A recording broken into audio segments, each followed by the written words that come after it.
So as for menstruation, Allah says in the Quran, and they ask you about menstruation, talking to the Prophet ﷺ, say it is an adha. Say it is an adha. يَسْأَلُونَكَ عَنِ الْمَحِيدِ قُلْ هُوَ adha. So they ask you about menstruation, say it is an adha. Adha has the meaning of something that is harmful. So it could be something that actually brings harm to that person. And so we understand firstly that menstruation is something that it could be particularly painful to a woman. And so that may give us some wisdom into why there are things that a woman should leave off in that period. I mean, scholars can't necessarily determine these. This hikmah and this wisdom is with Allah. Why there are certain things that we leave off. But Allah at least says in the Quran that it is something that is painful. And so we say that perhaps one of the reasons that a lot of the things that are left off for a woman to do in that time is because this is a time where maybe she just wants to rest and she just wants to sort of take off, and she doesn't need to be burdened with other things under her responsibility. Of course, as women, we still do everything we have to do when we're in the time of menstruation, but we can consider it perhaps a rahmah from Allah, a mercy from Allah, that He has alleviated other burdens from us in that time. Okay? And so I want to see from you guys, what are the things that you know a woman is not supposed to do or a woman must leave off during the time of menstruation? There's some obvious ones, but there's actually, altogether, there's 7. Prayer. Okay, so that one is obvious and agreed upon, that she does not pray in that time. So you can say that she does not pray in that time, and she is not required to even make up those prayers afterwards. She's not required to make up those prayers afterwards. Yes? Touching the Quran, reading the Quran, this is something we will discuss. There's difference of opinion on the matter. Yes. So far we have one definitely everyone agrees on, prayer. Touching the Quran, reading the Quran, difference of opinion on the matter. Another one that definitely she cannot do, fasting. Yes. So prayer and fasting, definitely she cannot. Anything else? Intercourse. Yes, intercourse is a definite no on this side. All agree that that is not allowed between husband and wife, intercourse. So we had prayer, fasting, intercourse, touching the mushaf. Okay, another one which has difference of opinion? Entering the masjid. Entering the masjid, that has a difference of opinion. Passing by the masjid or entering the masjid, there's a difference of opinion on it. Okay, so we have 5, so there's 2 left. One that is left that everyone agrees on is she cannot be divorced in the time where she is in her period. So when she's in her period, her husband cannot say, I divorce you. He should wait till after she has finished her period. And then finally, let's see, is tawaf. Tawaf around the Kaaba. The Prophet ﷺ said directly that when Aisha radiallahu anha asked this question, that she began her period during that time, perhaps it was Umrah or Hajj, I can't remember right now, but he said, you can do everything except for the tawaf. So meaning sa'i was permissible for the women, the going between Safa and Marwa, going to Mina, going to Muzdalifah, going to Arafat, going to all of these places where it's permitted, because the Prophet ﷺ said specifically, do everything but leave the tawaf. Obviously, then also leave the prayer, because that was previously established. Okay, so it would be prayer, fasting, tawaf, intimacy, and divorce are all 5 agreed upon, and then disagreed upon, where different opinions are on touching the mushaf and entering the masjid. Okay, it's a little bit more than we always just think, okay, prayer and fasting, that's it, but there's a few more things. As for menstruation itself, menstruation in Arabic is called hayd. That is the Arabic word for it, and the woman who is menstruating is called the ha'id. Now, scholars have particularly separated the blood that comes from a woman into 3 categories. Some will say 4, but we're just going to say 3. Number 1 is menstruation, so hayd. It's a very specific type of bleeding, and we'll describe it in a minute. Number 2 is nifas. Nifas, anyone heard that before? What is nifas?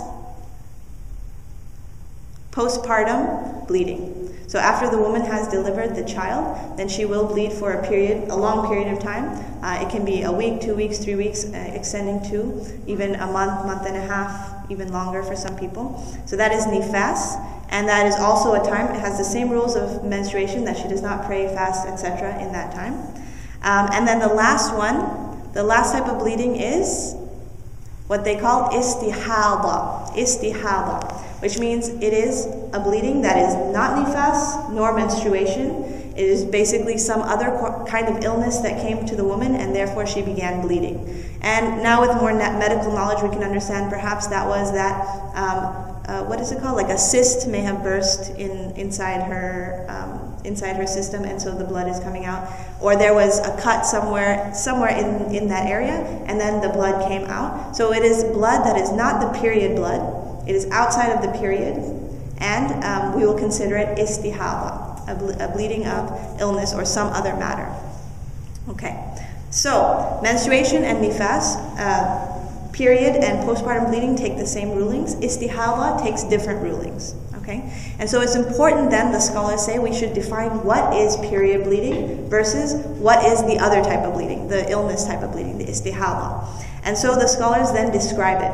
And this description comes from, even at the time of the Prophet ﷺ, they would, because the women were very, wanted particularly to know what is this type of bleeding, what is that type of bleeding, they would sometimes take cotton or whatever they used to clean themselves. They would take like a sample and show it to Aisha radiallahu anha and say, what is this one exactly? Of course, in our day and age, that seems like that's not something we would want to do, that's disgusting. But they did not shy away from trying to understand the reality of what was going on within them. Right now we have science and doctors who can tell us, they'll test it and they'll tell us. But at that time they didn't, so they would take that blood and they would show it to Aisha radiallahu anha or other wives of the Prophet ﷺ, and they would determine what they were looking at.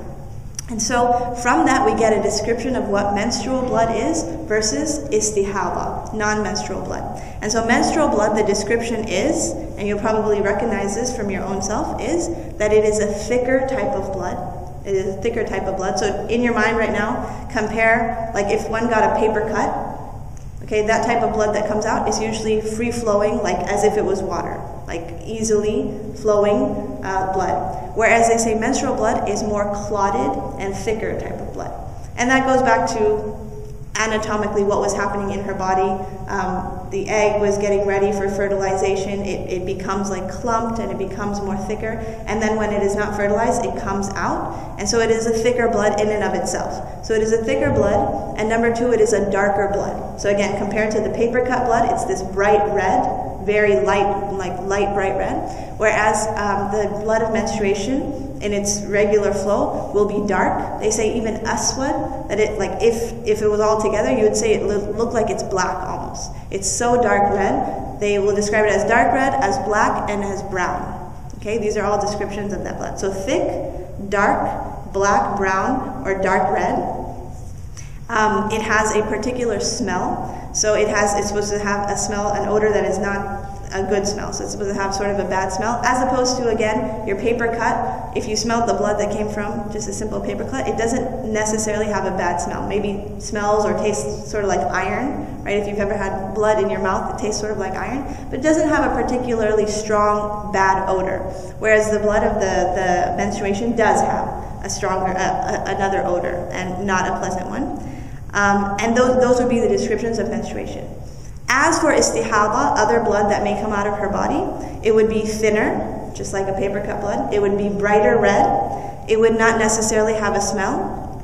And it has this property that when blood flows, like regular blood that comes out of our body, it flows first, and then after time it dries up and becomes like sort of, whatever blood does, it dries up and sort of comes clotted. Okay, so this is the difference between the menstrual blood and the istihada blood. Why is it important to know which is which? Because we have to know what are the rulings for each. And so generally speaking, the rulings for menstrual blood are that you do not do all of these things, the 7 things that we mentioned. But the ruling for istihada, this other blood that came from an illness, you do pray, fast, make tawaf, okay? All of the rulings still apply, that you may do all of these things. So that type of blood, that illness type of blood, doesn't prevent you from doing anything. The only one that it prevents her from doing is, they say, intimacy, and this is also a difference of opinion, but majority will say intimacy between the spouses is not permitted when she has the illness type of blood, and they say generally because that is just it's not a clean thing to do. It's not a clean thing and probably not healthy to do. Okay? So it's important for a woman to know the difference between her menstrual blood versus her istihada blood. Okay, so as for menstruation, do you guys think there's an age minimum when someone might be able to get it, fiqh-wise? Like Islamically, we've dictated this is the age minimum that she can have her period at. 14? Minimum. 7 years old? No, I'm asking what's the question. What is the youngest age that a girl can be considered someone who menstruates? 7? Someone said 9? Yeah, so actually the scholars differ in this. Each of them give a slightly different number. Some say 9, some say 10, 7. I'm just giving numbers out there. But what they all mention in their books of fiqh is that Islamically there is no ordained minimum. This is just what the scholars saw from the people of their time. So Imam Shafi'i saw that the youngest woman that he had heard of the youngest woman was 9 years old. And so he put that as the minimum. Another scholar had heard another youngest age. And so what we say, what contemporary scholars will say, and now knowing and understanding more about medical knowledge, will say that there's no actual minimum. If a girl is 8.5 or 7.5, and she begins bleeding the blood of menstrual blood, which had all of those characteristics which we mentioned, do we say, okay, well, it's not menstruation because she's too young? No, we will say, or we'll take her to a doctor, and the doctor will say, yes, this is menstrual blood, and she has began her menstruation, even though she is young. So we'll say the correct opinion is that it can come at any age. It can come at any age, and if you want to be sure, go to a doctor and check. But the general age that it comes at, the usual age it comes, is between around 10 to 13. That's the usual age. But if it came earlier or if it came later, that is still permissible to be considered as menstruation. And so you'll see what's interesting about when reading the fiqh of what the scholars said, they often went just back to what was the norm of the people of their time. And so if someone without that knowledge just reads a book and says, oh, it should be 9, and before 9, if my daughter menstruated, this cannot be menstruation. Well, you're first of all, that's a person who's just reading a book and not knowing prior knowledge. That where did Imam Shafi'i get this opinion? And how did he come to this opinion? And even in his book, what's interesting enough is he'll mention that, yes, this is not based on Quran and Sunnah. We as scholars just made some sort of parameters so that people would be able to understand when it generally may happen. Okay? So if someone does menstruate before that, we'll still consider it menstruation. If you want to double check, you double check with a doctor. But you have all of the characteristics of menstruation that you already know that we've mentioned. Okay? The Prophet ﷺ even said about menstruation, he said it is aswad wa yu'raf. So he said it's something dark and it is something known. That a woman gets to know what her menstruation looks like, smells like, and is like, right?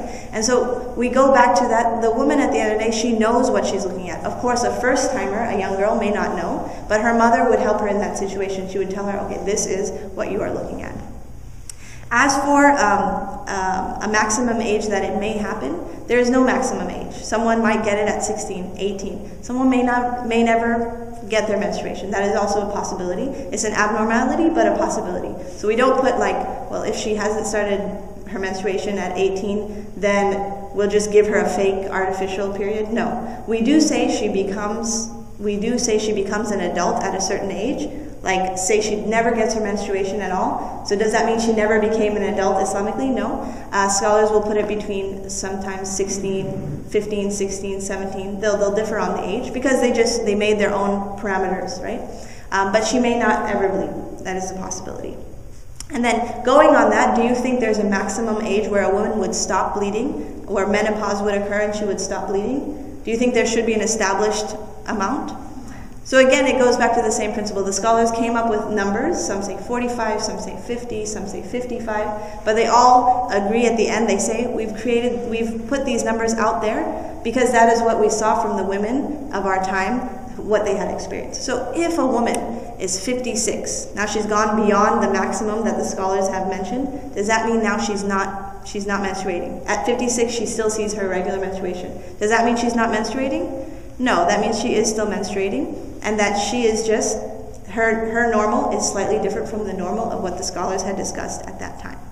And so a lot of what we'll see again is the blood of menstruation is known, and the woman knows it, and when it comes, she knows what it is. Okay? And when she doesn't know what it is, and it doesn't look like menstrual blood, then we should put it under the category of istihada. Under the category of istihada. And what is the rulings of istihada? Means she still can pray and fast and do these different things, etc. Okay. Pregnant woman. Let's get a vote. Who thinks that a pregnant woman can have her menstruation? Who thinks a pregnant woman should not ever have menstruation? And then the rest of you? Still waiting to hear the answer. This is something the scholars debated, but generally speaking, a woman who is pregnant should not have her menstruation. That is anatomically what should not happen, right? Because her period means that the egg was not fertilized. If the egg is fertilized and now she's having a child, so then she shouldn't be regularly having her menstruation. However, so some scholars will say any blood that a woman sees during her pregnancy, you don't consider that menstruation. You consider that istihada. She keeps praying and fasting, etc. during that 9 months pregnancy. One scholar, Ibn Uthaymin, rahimahullah, will say, he said only if she's pregnant and she sees the exact same blood that she knows to be menstruation, that it was dark and black and thick, and it came on the same day it usually comes, and it lasts for that same 6 days it usually lasts, then he said only in that case we'll consider it menstruation, and we'll just say that's perhaps an abnormality that she has, that her menstruation still comes even though she is pregnant. So this is a minority opinion. But majority will say no, any blood that comes during pregnancy is probably a result of something else. And we know women, they spot during pregnancy. That is not a result of a menstruation. The doctor will tell you, this is happening in your body, this is happening in your pregnancy, something's happening in your pregnancy, that's why you're spotting, or something's happening.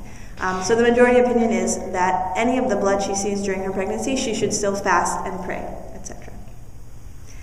Alright. As for the menstruation duration, the scholars again have given some sort of parameters. So meaning how long does that menstruation last? 1 day, 4 days, 8 days, 11 days, etc. And so the scholars even differed on this. For example, Imam Abu Hanifa said the smallest amount of days is 3 days. That's the shortest period someone could have. Whereas Imam Shafi'i said it is 24 hours, so a full day is the minimum amount she can bleed. Whereas other scholars said even a couple of hours, that can be considered menstruation. And so what it goes down to, what contemporary scholars will agree with, is the parameters or the numbers they gave again was based on what they saw of the people. That they saw that it was normal that 3 days was how long that the women had their minimum period, so he said it at that. Imam Abu Hanifa said it at that. Whereas Imam Shafi'i had maybe heard of a woman who had only had her period for 1 day. Okay. As for contemporary scholars, they'll say the period is yu'raf. It is known to the woman. So when the day she starts bleeding, and it is all those characteristics that she knows it is, even though it lasts only a short time, maybe it only lasts half a day or 1 day, so the contemporary scholars will say, you consider that menstruation because it followed all the characteristics of menstruation. So should she pray in that time and fast in that time when she saw it and she knew it was menstruation? That's outside of the realm of what we should do rationally. She saw menstrual blood, but then she still prayed and she still fasted because it was very, very short. So contemporary scholars will say, if you know that it is menstrual blood, then do not fast and do not pray, even if it lasts a very short amount of time. Okay? So say someone only gets their period for 1 day, but in Imam Abu Hanifa's madhab, it has to be minimum of 3 days. So in Imam Abu Hanifa's madhab, it would say that 1 day that she bled, you don't consider that menstruation. But like I said, a stronger opinion is to take that if she notices that it is the blood of menstruation, then she should leave off praying and fasting, etc. Because that is the ruling that Allah put upon her, right? That is the ruling that Allah put upon her. When she sees it, she should leave these things. Some scholars made, to preface this book, the scholar made it very, very easy. He said, if you don't want to listen to a lecture for 2-3 hours or a couple of days and understand all the rulings, just take these 3 principles. When she sees the blood of menstruation, which is known to her, then she leaves off all these things. When she sees purity and it is known to her that she is now pure, then she does all of these things. And when she sees a blood that she's not familiar with, that doesn't follow the blood of menstruation, then she also still prays and fasts and does all these things. So you can just take all those 3 principles and leave right now, and it should give you a good idea of it. But it is better to go into more detail. But that, I say, is a good understanding to go with. If it is the blood of period that you know and understand, then leave off the things which you're supposed to leave off. And if it is a different type of blood, then continue doing those things.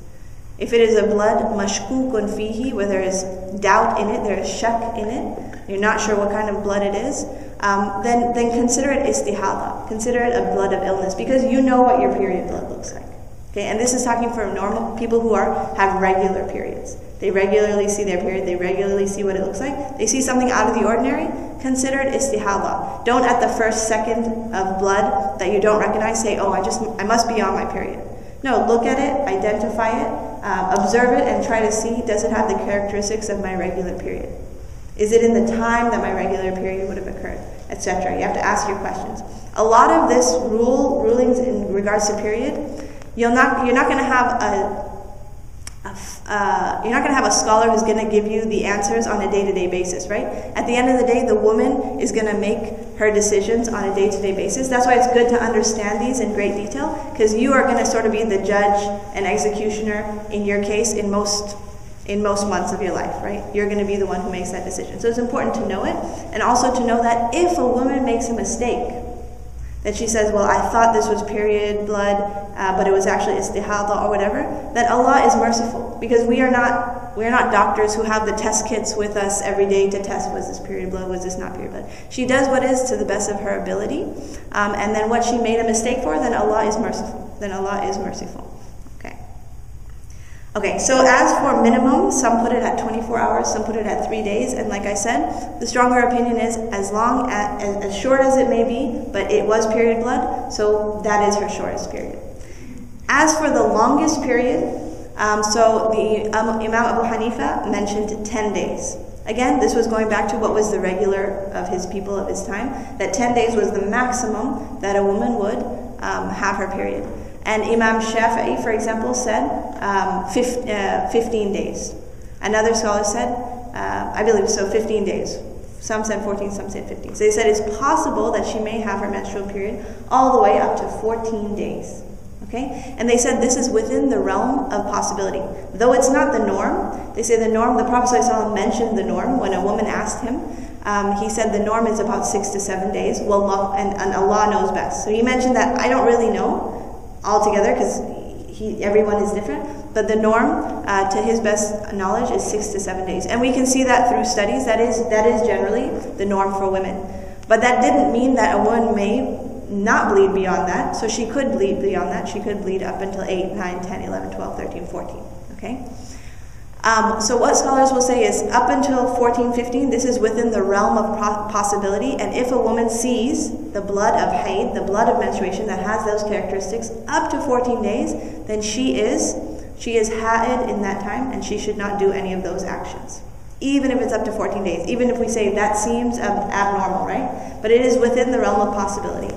And if you were to see research about women what their periods are, you will see that it is within the normal realm of possibility to have a woman who bleeds up to 15 days today. As it was perhaps normal at that time, you'll see it's still possible today. You'll still see 6 to 7 is the norm, but 15 is also possible. And 1 is also possible. Okay? And so we'll say within the realm of possibility, 15 is normal. What the scholars say is when it goes beyond that number, then most likely, and this is saying anatomically, most likely she probably has some illness. Like because if we understand the way a period works, it means that regularly, once a month, the body is having an egg and dropping an egg and releasing an egg. And then the time she's releasing the egg should last 6 to 7 days, up to 14 days.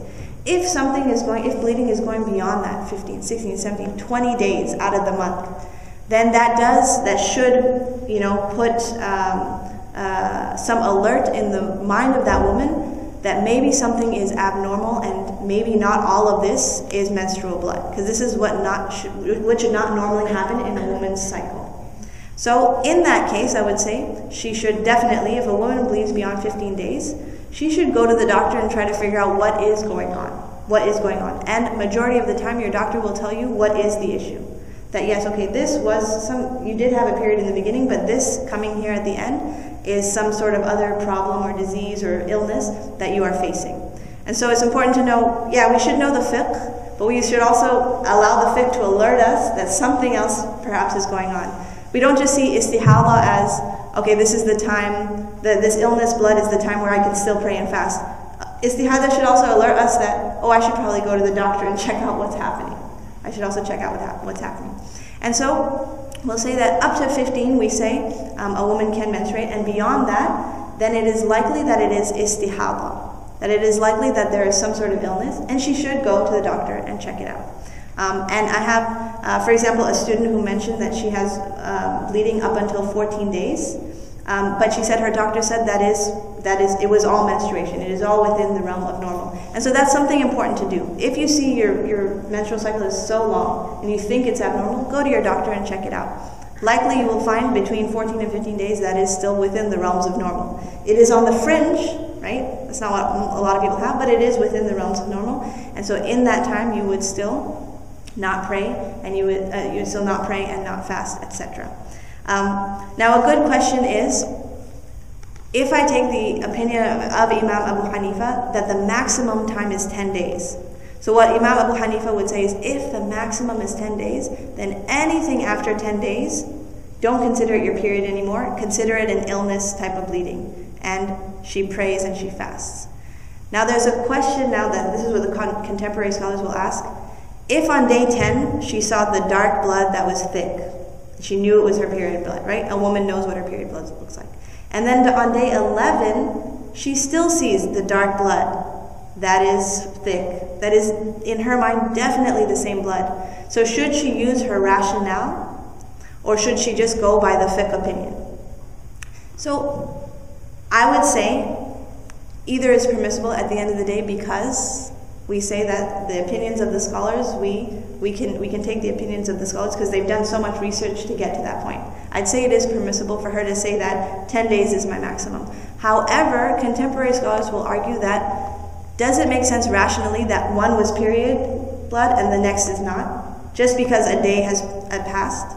So they say, no, you should know what your period blood is, and you should know that on day 10 and 11 and 12, those were all the same blood, so you should rationally consider it period blood.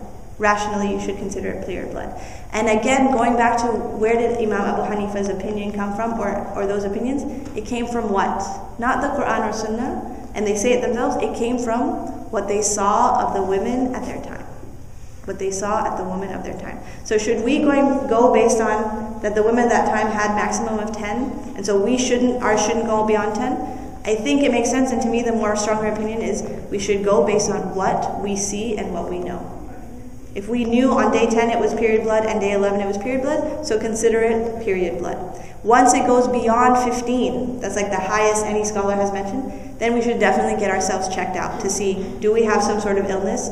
Then in that case, you figure out what is your illness, and you say, well then perhaps after 15 it is istihada, and I would not pray. And I would not pray. Okay.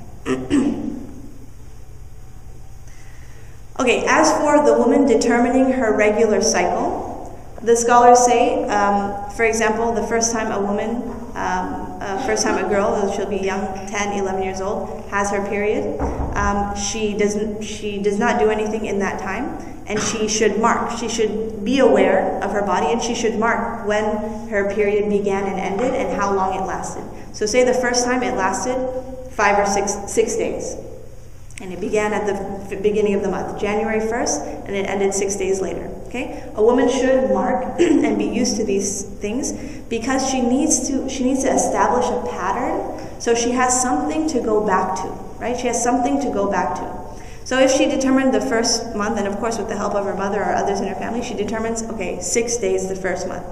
And then 1 month later it came again, and it was 7 days. That means she would leave prayer for 7 days. And then the next month it comes for 10 days. Are these all within the realm of normal? Yes. So we'll say then she sits out for all those, the 6 days the first time, the 7 days the first time, 10 days the next time. And we know in the beginning it's sort of irregular, so it may not be the same amount. But eventually, for some women, it becomes very regular. Say a couple years into it, she knows it's always 6 days, it's always 28 days apart, and this is how I know my period blood. And so the scholars say in that case then, if a woman is, say, like 20, and she's been having her period for 10 years now, and it's set as beginning of the month for 6 days, then one random time, say January 1st she got her period, and she's expecting it on February 1st. Then all of a sudden, in the middle of January, after she's finished her 6 days, she does see some blood. That should be something to alert her that this is probably not period blood. She'll go look at all the characteristics. She'll see, is it dark and is it thick and all these things. If she can't really determine it, she has something to go back to. And what she has to go back to is her ada, is her habit. That it usually came on the first of every month for only 6 days. And now this is coming in the middle of the month, and I don't know what to do with it. So the woman should immediately, what do you think? Think of it as menstruation or think of it as istihada? What do you think? She should initially think of it as istihada, because her habit has been established. Her habit has been established as the beginning of the month for 6 days only, and now this is in the middle of the month, and I can't really determine it's only the beginning of this blood coming, so I can't really determine if it's menstruation blood or some other type of blood. So she should identify it as istihada, and she should continue praying. If eventually she's able to determine that this was menstrual blood, okay, then she can say, okay, that was all menstrual blood and something strange is happening with me, and maybe I need to reconsider what is my new normal. And that happens. Women change, their new normal changes from time to time. As they grow older, it might get longer, it might get shorter, whatever it may be. So you should be regularly, consistently checking what is your new normal. What is your new normal? And going back to that as a reference when something abnormal happens. Okay, to end the conversation on period, we will mention that the scholars discussed about also a minimum length of purity for a woman. Some scholars said it is possible that a woman's minimum length of purity could be only like 13 days. That she bleeds for 6-7 days, and then she's only pure for 13 days, and then she bleeds again for 6-7 days. And they said this is within the realm of possibility of things they saw at that time.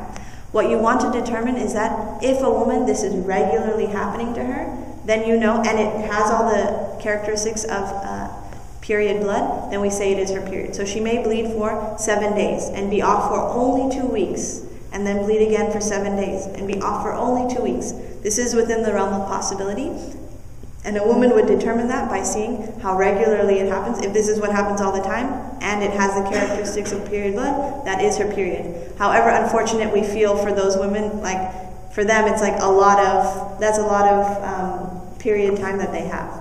And maybe they're not happy with that, and we say Allah help them with the struggles that they may go with in that. If they have a lot of pain throughout that, then we ask Allah to ease their struggles.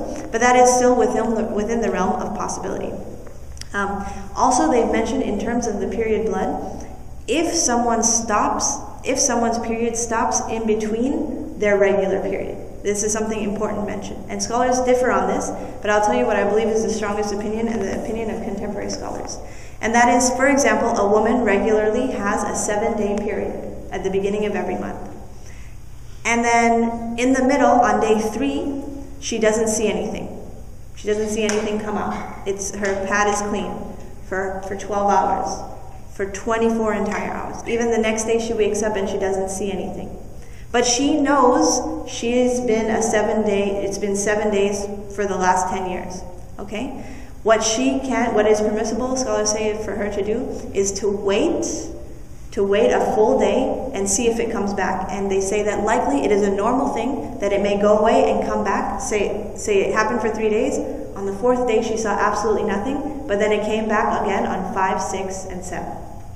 They say that all of these days, the contemporary scholars and opinions of even older scholars will say this is all her period. She should not ghusl and pray on this middle day because this is still all a part of the period of menstruation. The objective of menstruation is for the egg to be released and all of those things in the womb to be fully released. In these 7 days, is she still not in that same period of time? So even though cleanliness came, they say that the period did not end and she would leave prayer and fasting in that one day of cleanliness.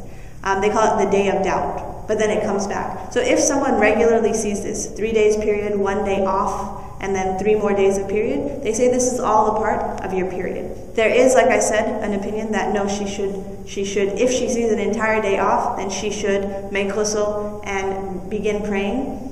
So that is the opinion that is more a cautious opinion. But if a woman realizes that this is a regular thing, that this middle day is always off, then she can, the next month and the next month and the next month, always expect that to be off and expect it to be a part of her period. And you think of it this way, that this is the time that she's not supposed to pray. It's because of this action in her body taking place. Because it hasn't stopped, you consider yourself still ha'id. She is still the state of a woman who is menstruating. Even though flow is not coming that day, she is still a woman whose egg is being released from her body. The process has not ended. Okay? So even a day and a half, what is in the realm of possibility, then she would still consider that part of her period. If it becomes like the second day now, 48 hours and counting, then she should perhaps, and this is again where you become your own person who decides on your own. You say, well, 2 days has been really long and this is really strange and it's never happened to me, so she should ghusl and she should start praying again. If she sees the blood now the next day, so we'll say, well, then those 2 days were still a part of her period. Okay? But it's something we have to decide on ourselves. We look in the regularity of ourselves, the regularity of missing that day. They call it the niqah, just a pause in between. You can consider it a part of your period. As for the end of the period, this actually came, Aisha radiallahu anha mentions it herself, that women would often come to her with cotton with some sort of marking on it. Some had light red, some had light brown, some had very murky substances. This was all the women's ends of their period, and they were just trying to make sure, is this the end? Is this the end? Is this the end? And Aisha radiallahu anha, she was saying to them, do not try to rush the end of it. The end will come when you see a white fluid that comes out, a clear white fluid that comes out. Up until that point, very, very light pink, very, very light brown. These are all still remnants of your period, and consider it a part of your period. Wait till the white fluid comes out. It's white and sometimes slightly yellow, white or yellow fluid. It is a fluid that indicates a new fluid is now coming from your body. All of the remnants of the period are gone. So even if 4 days it's heavy flow, and the last 2 days is very light flow, spotting, pink, whatever it may be, that is still a part of her period that is coming out, and the remnants are coming out. And Aisha radiallahu anha said specifically, wait till that white clear fluid comes out, then you have finished your period. Some women do not get that. It is a norm to get it, but it is also possible that a woman does not get that. In that case, the scholars say, if she sees dryness for a long extended period of time, say 6 days is her norm, and now on the 6 days she sees dryness, she should take some cotton, or what they used at that time, cotton. In our case, we'd use toilet paper, and just put it slightly up the private part, and if it comes out clean, then that means she has most likely finished her period. Okay? So for the end of the period, look for the white fluid or the slightly yellow fluid that indicates a new fluid, and then she has ended her period. Okay? And this is something, honestly, I'm so glad I studied this, because there were so many questions I used to have. In the past, I used to, when I just had a little bit, the light pink, I would think, oh, my period's finished, I should already start praying. But when you read the hadith of Aisha radiallahu anha, it's directly to those women who did that. They would come with light pink and is this not the end? She said, no, that's not the end, that's still a part of your period. Imagine if you're trying to clean a bottle that had some blue, really colorful blue juice, like blueberry juice. You first took out all the blueberry juice, all of that that color that came out was blue. Then you put a lot of water in that bottle and you try to clean it out. When it's still slightly a light blue, you know there's still remnants of that blueberry juice still in your bottle, right? Then you put a lot of water in again and you clean it out and you still see a tiny remnant of that blue. You say, oh, there's still remnants of it coming out. Only that fourth or fifth time where you take it out and you see completely clear fluid, that meant that there was no more of that juice left. Similarly in our body, when we see it completely clear, or in other people who don't see that, completely dry and nothing comes out, then we say that that is the end of the period. Even the remnants are a part of the period. Okay? So we'll end that with, that is the end of the discussion about period. I'll just have a quick talk about istihada blood. So they say if a woman who is continuously bleeding, she can't figure it out period from not period, but she's just always bleeding and she doesn't know, they say that woman should go back to her ada, if she used to have an ada, her regular habit. So if she used to have 6 days at the beginning of the month all the time, and then all of a sudden she starts this regular bleeding that happens all the time, you know, all the time, 2 days on, 1 day off, 2 days on, 1 day off, she doesn't know what type of bleeding it is. They say she should go back to her ada, which means she goes back to her 6 days that she regularly had. Because it's saying she's bleeding like the whole month, and the next month, and the next month.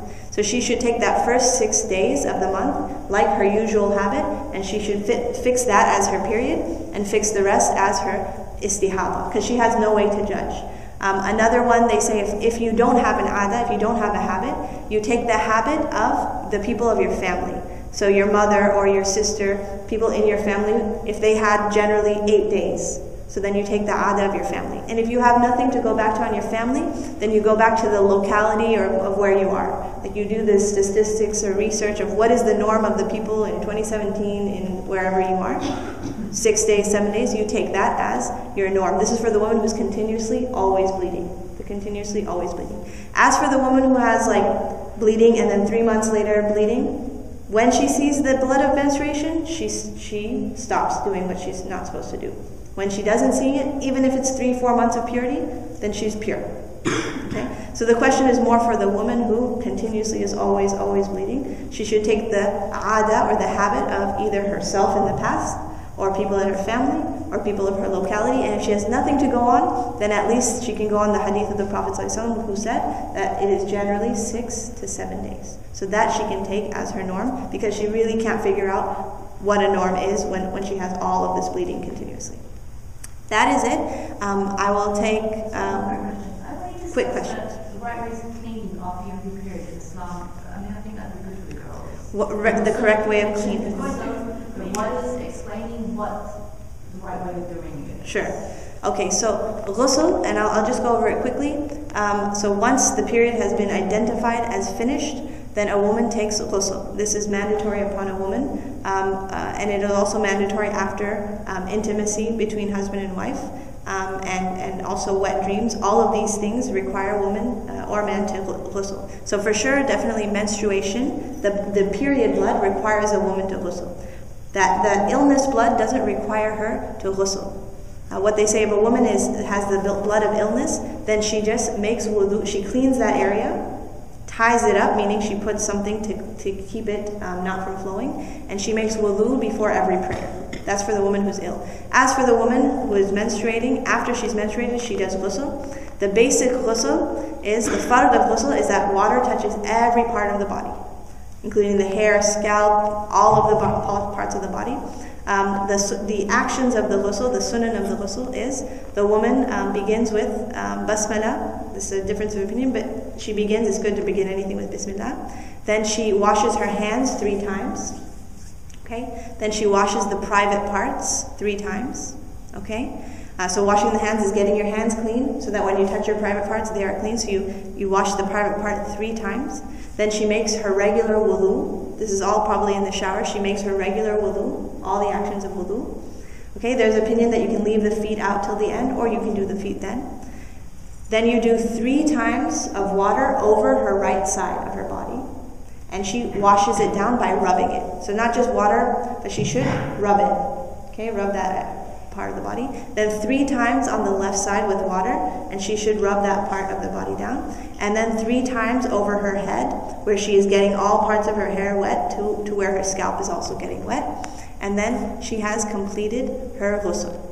Okay, she has completed her ghusl. The minimum requirement of ghusl is that all parts of the body are wet. The sunan of ghusl, or the one we should aspire to do regularly, are these actions which the Prophet ﷺ outlined.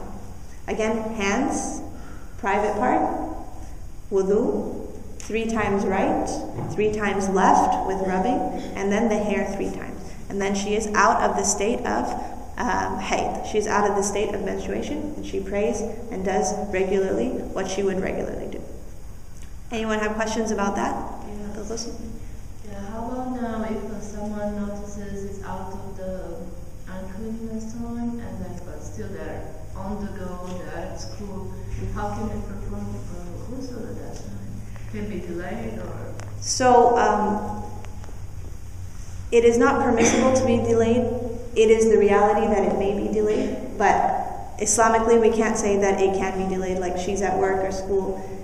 If she has the ability to go and shower, then that is what is obligatory upon her. If she doesn't, then that is unfortunate, and she would then, when she gets home, make up those prayers that she missed. So say at Dhuhr time, say Fajr time, she still saw remnants. At Dhuhr time, she now sees there's absolutely nothing left, and that she sees the white fluid or she sees complete dryness. So now Dhuhr is obligatory upon her, but she's at school. So it would be best, and it's obviously not always easy to do, to go shower then so that she doesn't miss Dhuhr. If it is the case that she misses it, then she has to do qada. She has to make up that Dhuhr. So she'll go home, maybe it's now Asr time, she goes home, she makes ghusl, and then she prays her Dhuhr, and then she prays her Asr. She prays her Dhuhr as made up. There is the opinion, and the Prophet ﷺ said it himself, but it's used in very small, very rare situations, that if someone has some very pressing matter or someone is sick or something like that, there is the possibility sometimes for someone to join the Dhuhr and Asr prayer together. So we say perhaps a woman who feels like she's in that case, like she's at work, at school, they won't let her leave, and she misses the Dhuhr, she can make the intention that this is one of those rare times where she will combine the Dhuhr and Asr together. She still prays them full, but one right after the other, and she prays for the rahmah, mercy from Allah, that He'll accept these as a combined prayer. And so that is allowed in very rare occasions. The Prophet ﷺ allowed it when, for example, it was raining really hard outside, really hard outside, and someone would not be able to get to the masjid. He said you could possibly combine your prayers then at that time. This is like extreme weather conditions. Now we have cars and things that allow us to go out and do things in the weather. Or someone is very sick. Like they're going in and out of consciousness, and now they're conscious and it's Dhuhr time, so they may pray Dhuhr and Asr together. This is a rare occasion where it's happening. And then scholars will say that it's perhaps allowed for the menstruating woman who can't go out to ghusl. We'd love if there was, ability for her to go, but she's not able to. So perhaps she takes this as one of those rare times and asks Allah for mercy that He accepts this as an acceptable combination. But this is something that the Prophet ﷺ did, I believe, or he mentioned it being done only once in his life. So it's not like something he did regularly, every other day, every other week, but something he did very rarely, and he said the situation has to be sort of dire and necessary. So do we want to talk about masjid and mushaf and then questions? Masjid and touching the Quran? Okay. So as for, I'll tell you what is agreed upon that she's allowed to do. The woman can recite du'as. So in the state of menstruation, a woman can recite du'as that she knows. She can do dhikr, subhanallah, alhamdulillah, those things during her menstruation. And then majority will say she can also read the Quran. Okay, we're not talking about touching the Quran. At this point, she's reading the Quran, an ayah that she already knows or memorized. She's going over ayahs that she's already memorized. So majority will say this is permissible. Those who say it's not permissible, it goes back to the fact that there is a hadith that the one who is in a state of janaba should not, that was the time that the Prophet ﷺ did not recite the Quran.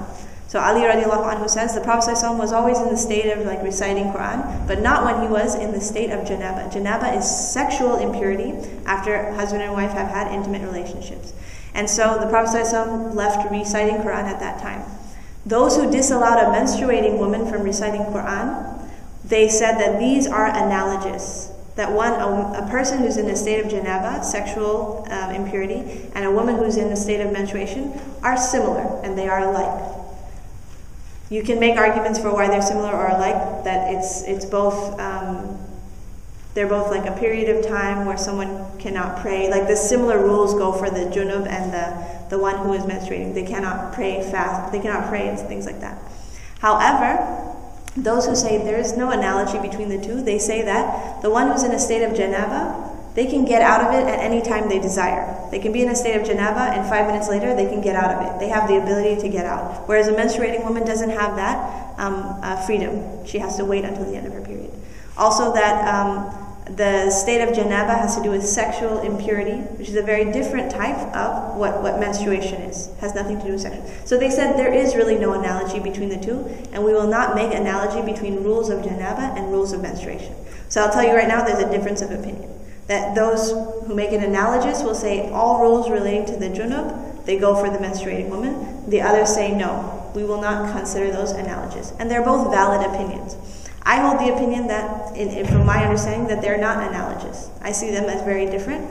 And the fact that if it was supposed to be that the menstruating woman cannot read Quran, so wouldn't it have also been mentioned specifically? Where the junub shouldn't read Quran, so shouldn't it also have been mentioned the menstruating should not read the Quran? Since there's no specific hadith mentioning that, so we say the stronger opinion is she's permitted to recite Quran and read Quran if she likes to. And think about this, for example, a woman who, and we'll say there's cases where this happened, she's menstruating for 2 weeks, and she's only pure for 2 weeks, and she's menstruating for 2 weeks. Imagine how much of her life she would be away from the Quran. Like say she wants to find solace in the Quran, but she takes the opinion that she's not even allowed to read it, not even recite ayahs that she knows, then she is away from the Quran for a long time. So I think it is a better and stronger opinion to take that she's permitted to recite the Quran, the ayahs that she knows, even trying to memorize new ayat, as long as she's not touching it. The opinion of a woman touching it, it's not even just the menstruating woman, it's saying, there's the ayah in the Quran that no one should touch it, talking about the Quran, except for the purified ones. This is an ayah in the Quran. Majority of the scholars will say then, you need to be purified to touch the Quran. Which means even if someone doesn't have wudu, they shouldn't touch the Quran. So to touch the Quran, you should have wudu. To touch the Quran, you should be out of the state of menses. To touch the Quran, you should be out of the state of janaba. So it goes to everybody. It's not just for the menstruating woman. That is the majority opinion. There is a minority opinion that says this is not regarding humans. The ayah is not regarding humans. The ta'wil of the ayah, the possible interpretation of the ayah from some scholars is this ayah is talking about the angels. And it is regarding the lawhul mahfuz, the Quran that is a preserved tablet in the skies, in the heavens, which there is a preserved tablet. Allah talks about al-lawhul mahfuz, the preserved tablet, like the Quran that is in the heavens. Then slowly it was revealed down to us, ayahs by ayahs at a time, and revealed down to the Prophet ﷺ. So they say that this is referring to that lawhul mahfuz. Nobody touches it except for the mutahhirun, and they meant the angels. So no one's even allowed to access this except for, of course, Allah and the angels. For example, Angel Jibreel would reveal those ayat down. So that is a minority opinion. In that minority opinion, it says that is talking about angels, therefore it's not talking about human beings, that human beings don't have to be purified to touch the Quran. Okay, so that minority opinion exists, and so if you see someone who takes that opinion, we should not have any feeling of anger or anything towards them. This is a valid opinion. It is a minority opinion. Majority opinion will be that was regarding humans, and all humans should be purified before touching the Quran.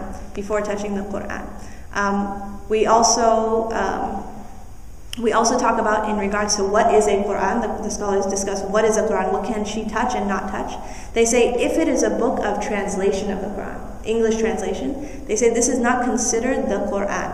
So it's permitted for her to touch a book of translation of Quran.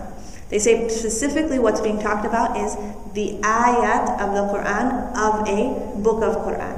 And they say if the majority of this book that you're holding in your hand is Quranic ayat, say it's mostly a book of Quran and there's some footnotes at the bottom, then they say the majority takes the ruling. So if it is majority Quran and ayat and Arabic, then that is what she should not touch. But if it is majority, like 95% English translation and then a few ayat of the Quran, then she is permitted to touch that, to go through the pages, everything. This is an agreement of the scholars. As for the things which are like 50-50, so the scholars will say, like it's half translation, half Quran. The scholars will say different opinions, some that no, this is the Quran, others that no, it is, half not the actual ayat. So she's permitted to touch this book. She should just not touch her finger to the ayat that are Arabic. Okay. Now the safest opinion is that if she wants to touch any of these books, she should just have a barrier between her and the book. So if, for example, she has some people use pencils. They use a pencil to move from one page to the other, right? Use something like that. She uses a piece of cloth to move from one page to the other. So this is permissible. And this would be for the menstruating woman as well as the person who doesn't have wudu. Someone doesn't have wudu, but they need to grab this Quran right now. Okay? So just use your shirt or whatever it is and use that to be on the more safe side. Okay, so majority opinion is she shouldn't touch it directly. If it is fully a book of Quran, if it is a book of translation, no problem, she can touch it. If it is a book of half-half, do not touch the ayat directly. One way to get out of all of this is the scholars say if you use something, this is contemporary scholars, if you use an iPad or a tablet, there's nothing wrong with touching this because this is not actually the Quran. You're touching a screen, which is not actually the Quran. Your phone and your iPad have hundreds of other things on it, so this is not actually the Quran. Other scholars will say, sure, she can touch the iPad and everything, but she should still not touch the ayat of the Quran on her iPad. Okay, so many different opinions in this matter. There are still many ways to go about it, where she can still read the Quran, still recite the Quran, still have a relationship with the Quran. And I'd say the best opinion is that she puts a barrier between herself and that book. Okay, that she puts a barrier between herself and that book. And finally, in regards to a woman coming into the masjid. Okay, so the majority of opinion is that she is not permitted to come to the masjid and sit in the masjid. And that is because of a hadith the Prophet ﷺ mentioned that particularly. The mosque is not permitted for menstruating women or anyone who is in a state of janaba. So this is a direct hadith. However, many scholars of the past, not contemporary, but many scholars of the past said that this hadith has weakness in it. And then they discuss in detail the weakness that they see in this hadith. Those who considered it weak said that we cannot make a fiqh ruling based on a weak hadith. This is a rule of fiqh, that you cannot make a fiqh ruling that is binding based on a hadith that is weak. Based on a hadith that is weak. And so this being the only evidence that is there, generally the only evidence that is there, all the other evidence that they use that a woman cannot enter the masjid go back to relating her to the one who is in a state of janaba. Meaning they made analogy between the one who is in a state of janaba and the ha'id. So all those other opinions say that the person who is junub should not come into the masjid. Does that mean a woman who's menstruating shouldn't? According to some, yes, they're analogous. According to others, no. They're not analogous. So if you take the opinion that the one who is junub and menstruating are not analogous, so those ayat and those hadith do not apply to the menstruating woman. If you consider this hadith weak, this one hadith that they have that is used weak, then you will say that then there is not strong enough evidence to create the rule